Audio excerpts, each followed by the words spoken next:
Welcome to the ITSM Practice podcast.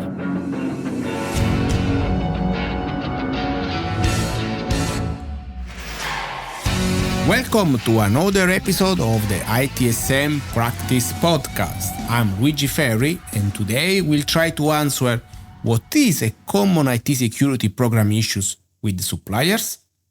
Let's start. The problem is related to the simple yet complex fact that our organization may have implemented an approach for managing IT security within a closed perimeter. For instance, let's talk about the ISO 27001 implementation. We have defined the perimeter, approached the risk management, and created the statement of applicability, etc., etc. Everything seems perfect. However, after that, our organization needs to increase, select, or close relationships with the suppliers. And here, the complexity increases. The level of IT security maturity, perimeter definition, risk management, and the controls applied by our suppliers are not the same as what we have in our organization. Probably. Finding a solution is not easy. I would like to propose an approach. And if you think I should integrate my proposal, feel free to contact me. I would like to approach like this. First, create a group comprising members from your organization and suppliers to act as an IT security governance team and appoint a program manager. Second, agree on the definition of IT security program with all internal and external organizations. So, what is an IT security program? Simply put, it is a group of related projects managed as a whole unit. What are the characteristics of programs in project management? Large. Programs deal with big overall company goals rather than smaller targets and deliverables. General. A project management program is general in its approach. The specific details are outlined in the project's tasks and subtasks. Strategic. Programs focus on long-term objectives and the multi-layered plans to achieve them. What are the benefits of programs in project management? Clarity. A program aligns multiple projects together towards one shared goal. This means project managers are clear on their individual deliverables and can plan their activities according to the program's strategic objectives. Efficiency. In the program management process, a collection of projects is housed in one place. Program managers can use project management software to oversee progress for all projects at a glance and prioritize resources accordingly. Risk management. By enabling project managers to communicate pain points as they arise, a set of best practices can be established to identify similar risks early and avoid repeating mistakes. Once we all agree on the definition, characteristics, and benefits, we need to define the program's short-term and long-term objectives and identify the IT security use cases. What do I mean by an IT security use case? A security use case is an attack scenario that a security control, policy, or guideline is intended to prevent or mitigate. I'm talking about processes, not about tools. We have to sit down and define together how an IT security use case is managed in our organization and in the suppliers Alpha, Beta, Charlie, etc. Considering that in some cases we can influence our suppliers, but in other cases, for example with a cloud provider, we cannot influence them, but we need to understand how they act. It is easy? Not at all. In IT security, use cases involve scenarios where an incident begins and spreads to our suppliers or a supplier itself is attacked.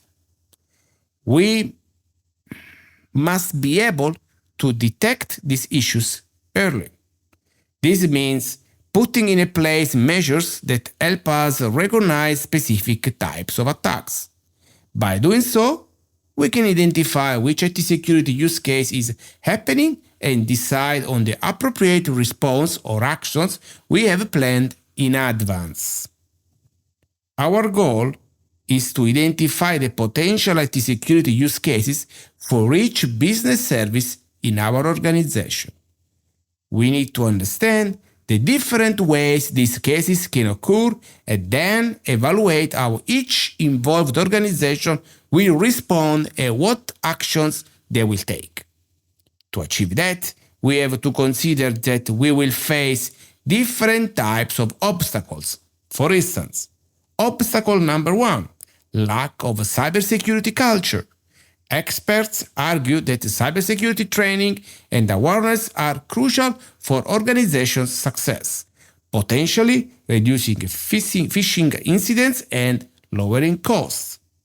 While humans can be vulnerabilities, they can also be a strong defense. Implementing comprehensive cybersecurity awareness programs can be straightforward and very effective. Although developing a cohesive employee-led cybersecurity culture that effectively reduces threats can be challenging due to potential boredom or reluctance from employees to engage. Proper planning and execution of these programs can significantly decrease risk for organizations. Obstacle number 2, improper priorities. Security programs don't always work well because they might not focus on the most crucial problems.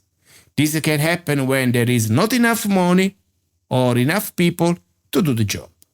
It's really important to use facts and information to make smart decisions about how to keep things safe. A big mistake is to fix only the small, obvious problems and miss the bigger, hidden ones. Security checks are helpful, but they shouldn't be the only thing you depend on. Understanding how your organization and its computer network operate is key. Fixing everything without a clear plan can waste time and resources. Sometimes, simple things like organizing your IT department better can save a lot of trouble and keep your systems secure. How to avoid? To keep your security program successful, it's important to deal with the biggest risks first. For instance, call centers should focus on stopping ransomware to keep working, while clinics need to protect patient information. Each organization is unique and should have security plans that fit the specific risks they face. Begin with a check for any risk. Testing your own processes and systems every 6 months as if you are trying to hack into them can show you how real attacks might happen, allowing you to fix any weak spots before they become a problem. Obstacle number 3. Lack of organizational buy-in. Security programs often don't work because the people in charge and the employees aren't willing to make needed changes. For example, when we tell a company their passwords are too easy to guess and suggest making stronger rules, sometimes they say no because the bosses don't want to remember longer passwords. If you can't get everyone from the top down to agree on improving security, the program won't succeed. This lack of support can lead to more security problems, like employees falling for scams, not following security measures properly, and not being able to deal with security issues when they happen. How to avoid? To convince company leaders to take security seriously. Show them strong evidence of the risks, like reports with clear pictures or simulated hacker attacks. This makes them more likely to act. It's also crucial to get employees on board with security because they play a big role in protecting the company. Regular training and tests, including fake phishing emails, can teach them what dangers to look out for and encourage them to report anything odd without worrying about getting in trouble. This teamwork helps keep the company safe. Obstacle number 4: lack of resources. A major issue with security programs is not having enough money or staff. Companies might find security problems through tests but lack the staff to fix them properly. This can result in having advanced security tools that no one knows how to use correctly. If these issues aren't addressed due to limited resources, security teams struggle to improve protection, leaving the company's network vulnerable. How to avoid? To get more support and resources for security, it's key to make your bosses understand the value of investing in security by showing them it can save money over time. Explain the potential costs of security issues and how spending money now can reduce risks and future costs. However, sometimes, even with a good explanation, there might not be enough money or staff available. This doesn't mean failure. It's about using what you have wisely and focusing on the biggest risk first. Getting advice from experts can also help make the most of your resources and keep things as secure as possible. As we finish today's episode of the ITSM Practice podcast, it's clear that working with suppliers on IT security has its tough part. But if we all work on building a stronger culture around being safe online, make smart choices about where to focus, get everyone on board and use what we have wisely, we can make our online security much better. Let's keep talking about what works and what doesn't. I really want to hear from you, so don't be shy to get in touch. Before we go, here's something to think about. With cyber threats changing all the time, can our usual ways of staying safe online really keep up? Or are we just waiting for something bad to happen? What do you think? Let's chat about it.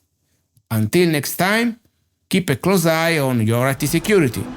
This is Luigi Ferri signing off. Arrivederci.